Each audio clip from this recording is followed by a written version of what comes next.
காவல்துறை அதிகாரிகள் அவர்களுக்கும், பேரளம் பேரூராட்சி தலைவர் அம்மா அவர்களுக்கும், இப்பள்ளியின் தலைமை ஆசிரியர் உள்ளிட்ட ஆசிரியர் பெருமக்களுக்கும், என் போன்ற மாணவ மாணவியர்களுக்கும் என் வணக்கத்தை தெரிவித்துக் கொண்டு என் உரையை தொடங்குகிறேன்.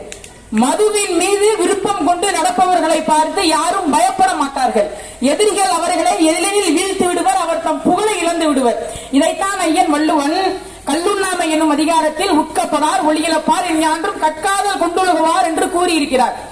ஒரு வீட்டுல ஒரு குடும்ப தலைவர் இருக்காருன்னு வச்சுக்காங்க. அவர் போதை பழக்கத்தில் அடிமையா இருக்காரு. அவருக்கு மது இருந்த பழக்கம் இருக்கு.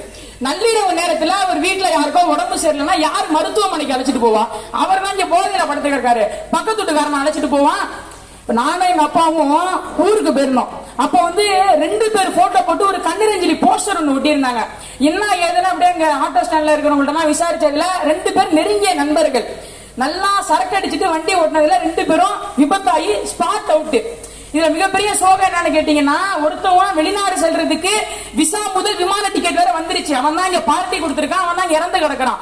இப்ப அந்த குடும்பத்தோட மனநிலை எப்படி இருக்குன்னு யோசிச்சு பாருங்களேன். படிப்பு செலவிற்கு பணம் அனுப்புகிறேன் என்றாயே என்று தங்கையில, திருமண செலவிற்கு பணம் அனுப்புகிறேன் என்றாயே என்று அக்கா கதற, பட்டு மெத்தையில் படுக்க வைத்து அழகு பார்த்தேனே, பரப்பான் என்று நினைத்து பத்தாவையும் அடகு வைத்தேனே, காலிலா கட்டிலில் பச்சை மூங்கிலுக்கு நடுவே பச்சை மெட்டை விரித்திருக்க, பெற்ற மகன் படுத்திருக்க, உற்றார் உறவர்கள் எல்லாம் சூழ்ந்திருக்க, பால் கொடுத்த மாறில் ரத்தம் வர அடித்துக் கொண்டு அந்த அழுத தாயின் வேதனையை நான் என்னவென்று கூறுவது? சற்று சிந்தியுங்கள் என் இளைய சமுதாயமே. கொலை, கொள்ளை, கற்பழிப்பு, பாலியல் வன்கொடுமை போன்ற குற்ற செயல்களில் ஈடுபடுவோர் 90% மேற்பட்டோர் போதை பழக்கம் உடையவர்கள் தான். ஒரு சராசரி மனிதனுடைய மனநிலையில் மது என்னென்ன மாற்றத்தை ஏற்படுத்துகிறது என்பதை என் வாழ்வில் நடந்த ஒரு சம்பவம், உண்மை சம்பவத்தோட உங்கள்ட்ட நான் பகிர்ந்துக்கிறேன். எங்க பாட்டி வீடு கட்டினாங்க. அப்போ லீவ் விட்டுருந்தாங்க. நானும் அங்க லீவுக்கு போயிருந்தேன். அங்க நிறைய பேர் வேலைக்கு வருவாங்க. வீடு கட்டணும்னா மேஸ்திரி எல்லாம் வருவாங்கல்ல. அதுல ஒரு மாமா என்ன பண்ணுவாரு, என்ன பாவேசி லீவுக்கு வந்தியா, லீவ்ல ஏதாவது படிக்கிறியா, சாப்பிட்டியா என்ன கேட்பாரு. அவர் ஏதாவது வேலை பார்த்துட்டு 11 டீ வடை எல்லாம் கொடுப்பாங்க. அந்த டீ வடையிலேயே ஏதாவது சாப்பிடுறீங்கலாம் கேட்பாரு. ஆனா சாயந்தரம் 5:30 மணி மேல ஆயிடுச்சுன்னா அவர் நடவடிக்கை அப்படியே டோட்டலா மாறி இருக்கும். ஒண்ணும் இல்லைங்க, இப்படி சும்மா இங்கெல்லாம் போய் பக்கத்துல தான் போய் சிச்சி ஓட நண்ட அப்படிம்பாரு. என்னடா இது, காலையில நல்லாதான் இருந்தாரு, திடீர்னு சாயந்தரம் சீச்சி அண்ணாண்ட போகிறாரு. எனக்கு ஒண்ணுமே புரியல. எங்க அப்பாட்ட போய் கேட்டேன், ஏன்பா அப்படி பேசுறாருன்னு. ஒண்ணுலடா தம்பி, பாட்டில் திறக்கிற நேரம் வந்துருச்சு அப்படின்னாங்க. இந்த வடிவேல் படத்துல ஒரு காமெடி வருமா, அது வேற வாயின்னு நார வாயின்னு, அந்த நிகழ்வு தான் எனக்கு ஞாபகம் வந்தது. ஒரு மனிதனுடைய புகழ், பெருமை, ஆஸ்தி, அந்தஸ்து, கௌரவம் இவை அனைத்தையும் பாழாக்கக்கூடிய சக்தி மிக்கது போதை பழக்கம் என்பதற்கு ஒரு உதாரணம். ஒரு புகழ்பெற்ற பாடகர் ஒருவர் ஒரு மது பாட்டிலுக்காக தன் கலையை அடமானம் வைத்து தண்ணீர் தொட்டி தேடி வந்த கண்ணுக்குட்டினா என்ற டப்பாங்குத்து பாடலுக்கு வேட்டி அவிழ்ந்தது கூட தெரியாமல் புட்டி தொட்டதாலே புத்தி கெட்டு போன ஊறுகாய கொண்டா உன்னையும் தொட்டுக்கிறேன் மகராசா பிச்சை கேட்டு பாடுறா என்று பாடும் பொழுது சிகரெட்டு புகையை சிவகுமார் மூஞ்சிலேயே ஊதுவாங்க. புகழ் உச்சியில இருந்த ஒரு பாடகருக்கு மதுவால் ஏற்பட்ட அவமானத்தை விளக்கும் சிந்து பைரவி படத்தை வெறும் படமாக பார்க்காமல் நம் வாழ்க்கைக்கு தேவையான ஒரு பாடமாக பார்க்க வேண்டும். ஒருத்தர் ரோட்ல அடிபட்டு கிடக்கிறாரு, நல்லா சரக்கு அடிச்சுட்டு வண்டியில ஓட்டிட்டு ஓட்ட தெரியாம எங்கேயோ விட்டு அடிபட்டு கிடக்கிறாருன்னா உலகம் வரைபடம் எப்படி இருக்கும், அதை போல ரத்தம் அப்படியே ஒரு சுத்தி உறைஞ்சிருக்கும். இந்த விஞ்ஞான உலகத்துல நம்ம என்ன நினைச்சாலும் அதை உருவாக்கிடலாம். ஆனா ஒரு சுட்டு ரத்தத்தை நம்மளால உருவாக்க முடியாது. ஒரு 4 இட்லியை நீங்க அப்படியே தட்டுல வச்சு பாருங்களேன், அந்த 4 இட்லி அப்படியே தான் இருக்கும். அதே 4 இட்லியை நீங்க சாப்பிட்டீங்கன்னா 4 மணி நேரத்துல உங்களுக்கு ரத்தமா மாறிடும்.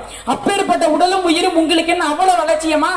இந்த போதை பழக்கத்தால நிறைய பேர் அடிமையாகி ஒரு மதியானம் சாப்பிடுறாங்கன்னா கூட ஒரு கையில முட்டு குத்து தான் சாப்பிடணும். அவங்க நல்லா சரக்கடிச்சு அவங்களுக்கு நரம்பு தளர்ச்சியால அப்படி பாதிக்கப்பட்டு இருக்காங்க.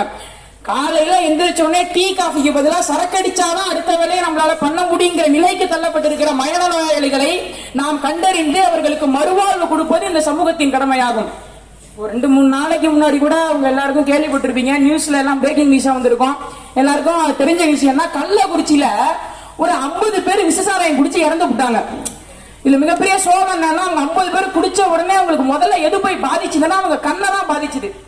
உயிர் போறதுக்கு முன்னாடியே கண் பார்வை போயிட்டு. இதை பல பேர் பண கோணல்ல பாக்குறாங்க. நான் என்ன கோணத்துல பாக்குறேன்னா, இவ்வளவு பேருக்கு சரக்கு ஊத்தி கொடுத்தாங்க, இவ்வளவு பேருக்கு அந்த சரக்கை சப்ளை பண்ணாங்க, அவன் பேர் கண்ணு குட்டி, அவனுக்கு எந்த விதமான போதை பழக்கமும் கிடையாது. அந்த சரக்கை குடுக்கிறவனுக்கு தெரியுது இது குடிச்சா நம்ம செத்துருவோம், சரக்கை விக்கிறவனுக்கு தெரியுது இது குடிச்சா நம்ம செத்துருவோம், அவன் குடிக்கல.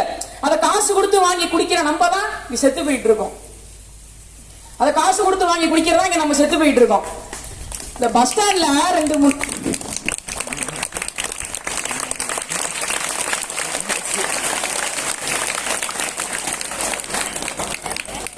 பஸ் ஸ்டாண்ட்ல 2 பேரும் அன்னைக்கு நின்னாலும் என்ன பேசிட்டு இருந்தான்னா, மாப்பிள்ள கைய கசக்கி இருக்காங்கிறான். அவன் உடனே போடா எனக்கு ஒரு தரத்துக்கு தான் இருக்குங்கிறான். அதை 2 பேரும் ஆளுக்கு பாதியா பிரிச்சுட்டு தலைவாணிக்குள்ள பஞ்ச திணிக்கிற மாதிரி வாய் கடல திணிச்சுட்டு அவன் பாட்டுக்கு போயிட்டு இருக்கிறான். இப்ப நம்ம எல்லாம் அடுத்து இந்த ஸ்கூல்ல 12th முடிச்சுட்டு காலேஜுக்கு போவோம்.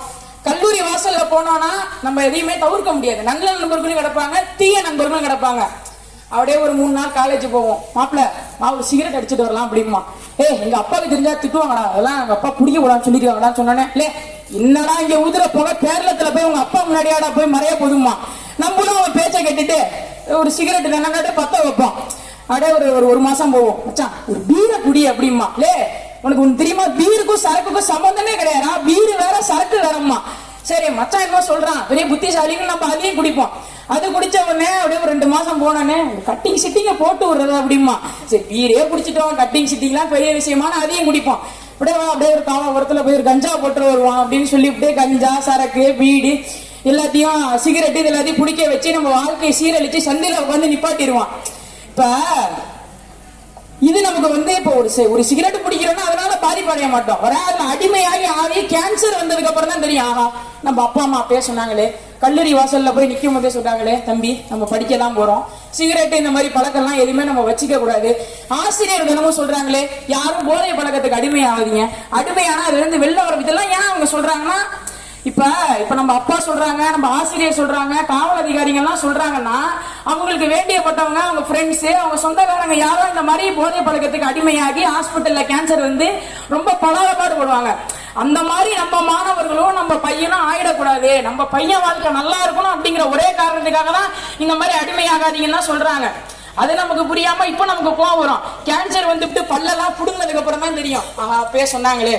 ஆகையால் நம் மாணவ சமுதாயம் எந்தவித போதை பழக்கத்திற்கும் அடிமையாகாமல் நன்றாக படித்து நல்ல வேலைக்கு போய் அப்பா அம்மா நல்லா வச்சுக்கிட்டு ஆசிரியர் பேரை காப்பாத்துங்க. இந்த சமுதாயத்துல நம்ம ஒரு நல்ல இடத்துல இருக்கணும். தயவு செய்து யாரும் போதை பழக்கத்திற்கு அடிமையாவாதீங்க, நல்லா படிங்க, அப்பா அம்மா நல்லா பாத்துக்கங்க, போதை பழக்கத்துக்கு அடிமையாவாதீங்க. நன்றி, வணக்கம்.